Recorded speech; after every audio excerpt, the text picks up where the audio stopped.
Yesterday, for the first time in years, I had a day where my screen time on my phone was less than 30, 45 minutes. The change is so drastic in how you feel. I can't even really put it into words right here, but it's the little things that make up your entire life. It's the smallest, the micro decisions. What's your life made of? It's made of moments. How fast does a moment go by? Quicker than a millisecond, quicker than I could snap my fingers. You know, each little tone.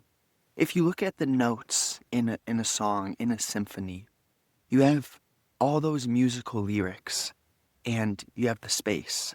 You know how long the note is, you know what the note means, what's the tone of the music. You're conducting a symphony every single day.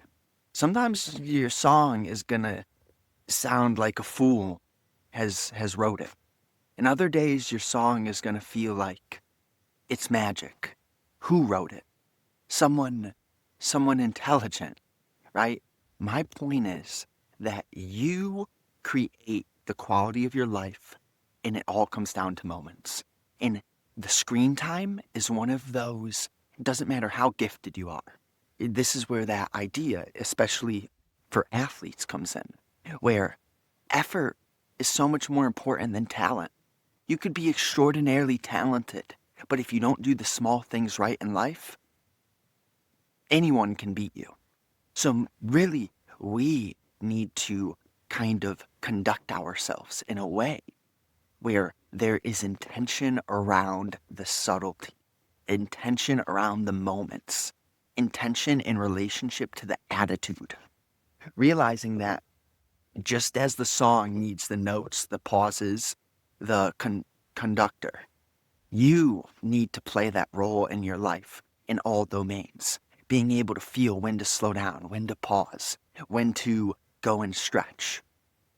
Being able to feel when to exert yourself, when to work out, when to fix something, maintain. Um, Being able to sense the level of your health, the relationship between the food that you eat and the quality of your tendons, your bones, your blood, your breath, your psyche, your attitude, your vibration. Every single day we have an opportunity. And if you look at the bigger picture of, how do I put it? I don't necessarily want to use the word religion, but there is truth throughout the world from so many different people. It's not a certain skin color, it's not a certain path, it's not a certain career. It's not one thing that's ever going to make your life right. You could say repent and let Jesus save you.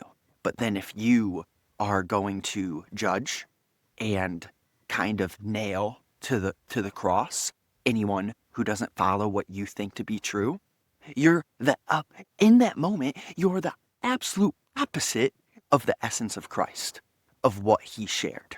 So look at that. I use that example a lot because the church has almost skewed his message. Jesus Christ, his message has been skewed so much by the systems in place today. And if you can see that, then you can learn to have eyes that see and ears that hear. You see the Pharisees, whatever, the people who claimed that Christ was speaking blasphemy were supposedly the ones in the church. They were the church leaders. That is still going on today. You need to be extraordinarily honest with yourself. The only way you can ever embody truth, whether it is whatever form you see the truth to come through, you'll start to realize that it comes through all forms. The Tao Te Ching, the Eastern mysticism, Christian mysticism, Gnosticism, Islam. The list goes on and on. Sufism. There are so many different paths to the mountaintop.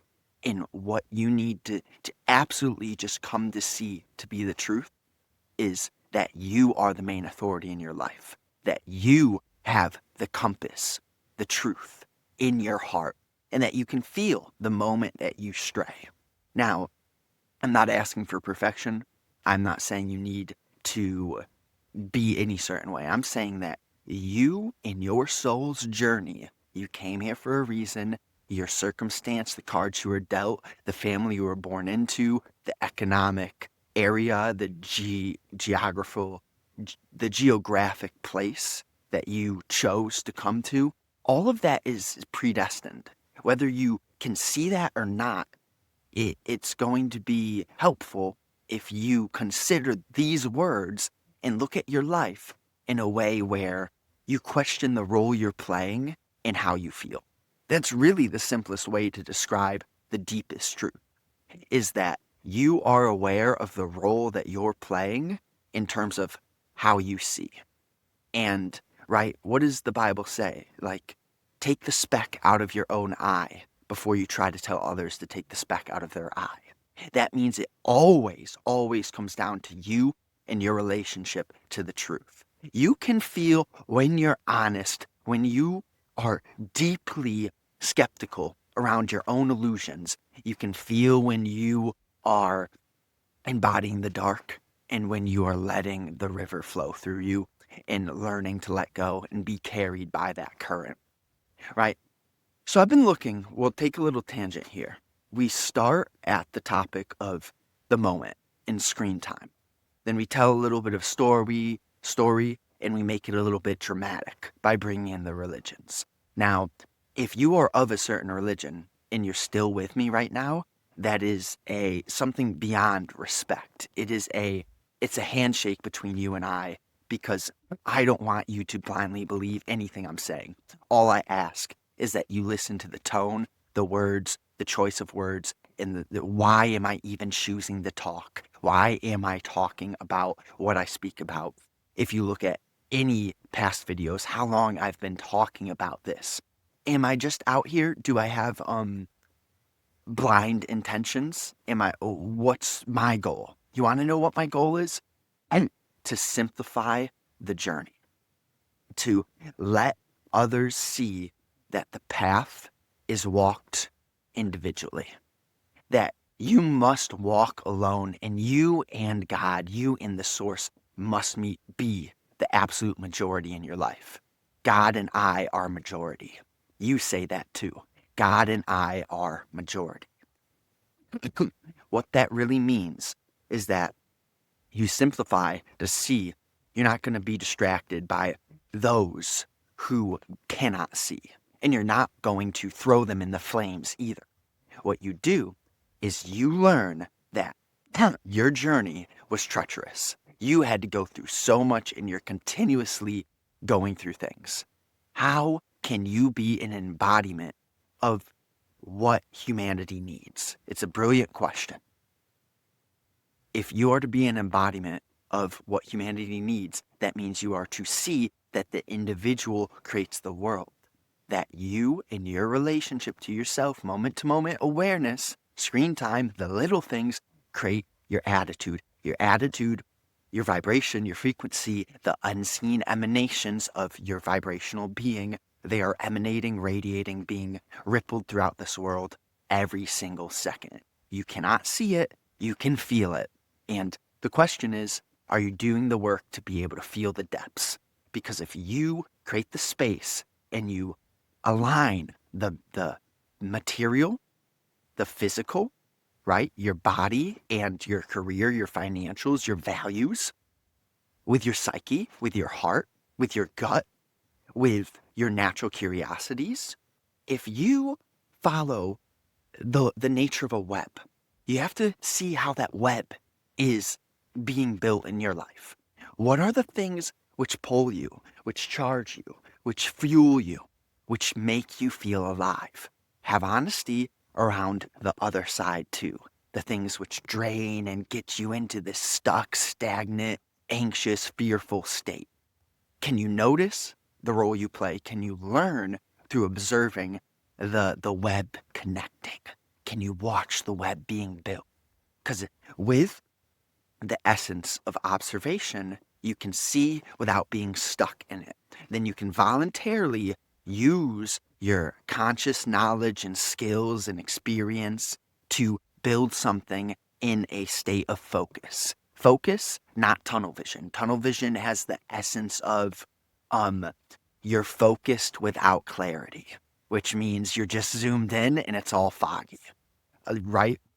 You ever use a camera and you're trying to get the resolution to catch that object and it just won't catch? That's because you're too zoomed in without clarity. To get clarity, you have to zoom out, understand the bigger picture. So then when you focus in, you're like a photographer doesn't just randomly focus on things. You know what I mean? A photographer, the conductor of that camera, has a clear understanding of where they're going and why they're going there. What do they want in the footage, right? Mm-hmm. Same thing with your consciousness. Same thing with your life. You got to look at relationship between inputs and outputs. Got to look at the beliefs that you have blindly accepted from parents, from school, from grandparents, from professors. The list goes on, from friends. You got to look at the relationship between what you consume and how that fills your psyche, right? You listen to music with certain words all day, soon you'll be feeling like whatever the essence of that music was emanating. List goes on and on. There is this cyclical, continuous cycling, spiraling of energy. And it is a game of you will get back what you put out. Maybe I answer the question. Why do I make these videos? I will receive what I put out. No, I don't make the videos with this greedy mindset of, oh, if I can put out good things and help people, then I'll get a good life. No. I speak on it because this is my heart. I speak on it because I have felt what my life is when I don't live in alignment. My heart, it's too strong.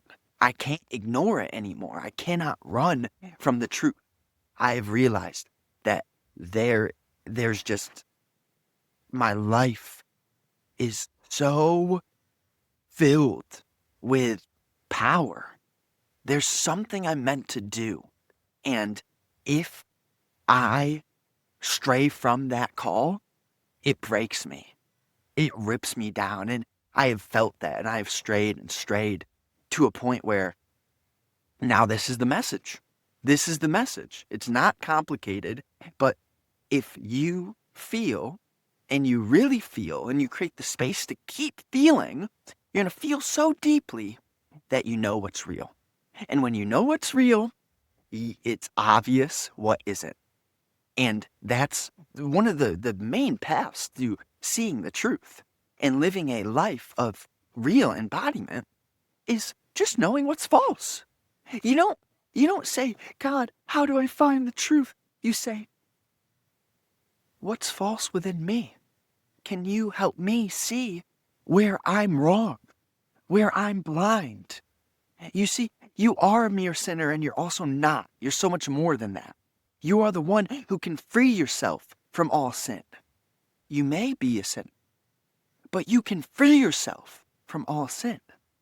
You do that through a balance of repentance, devotion, prayer, alignment in action.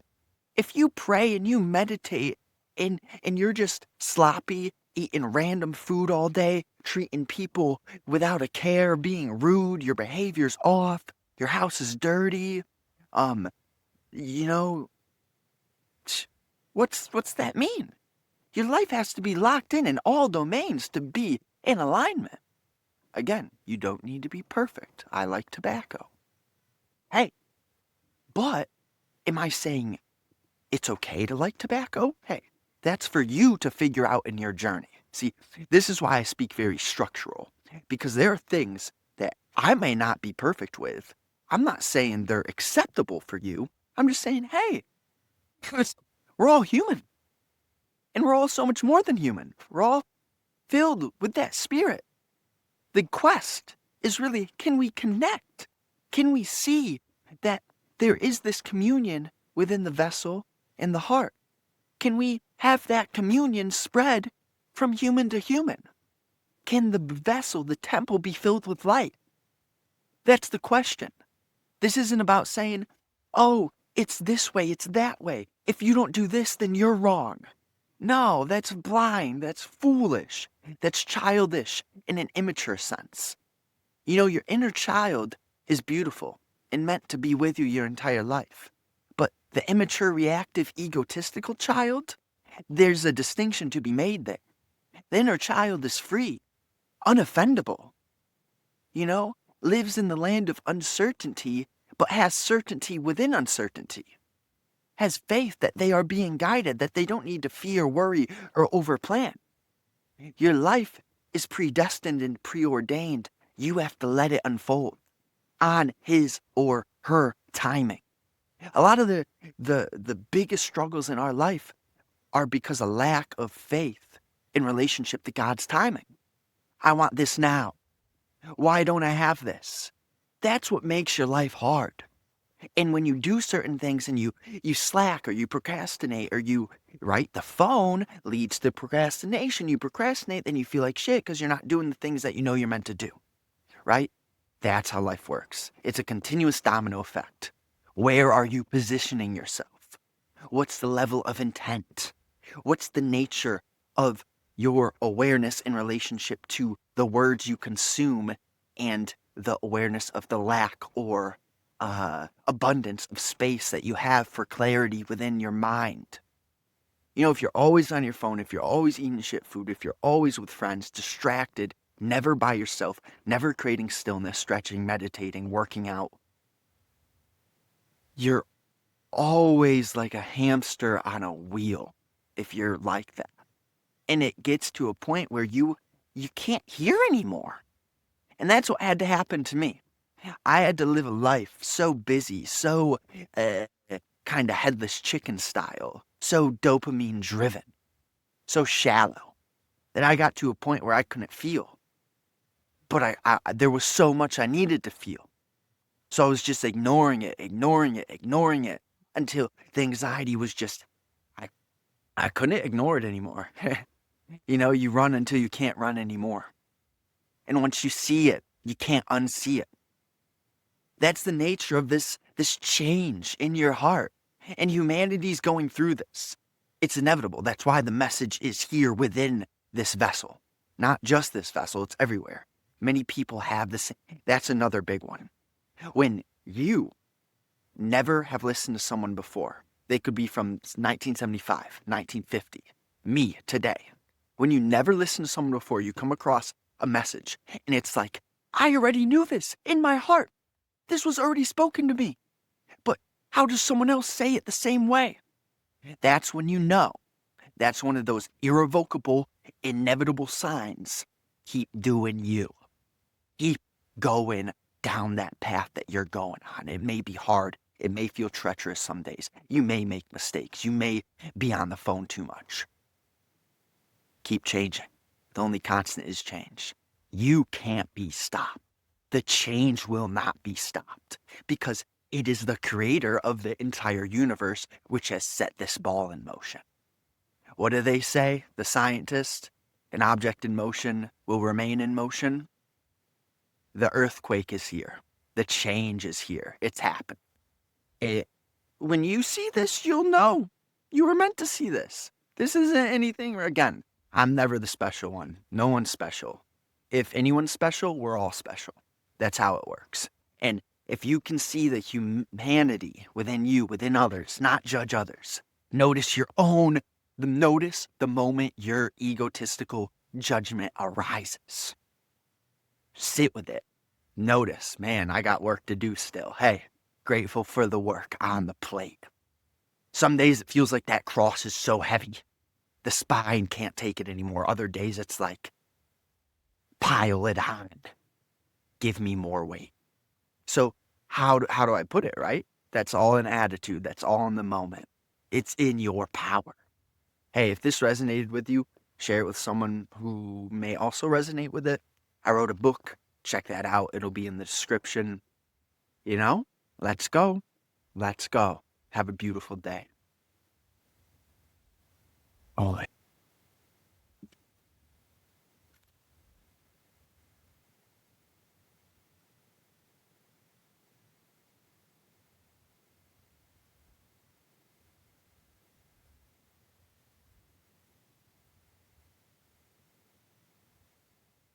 Hey, bud.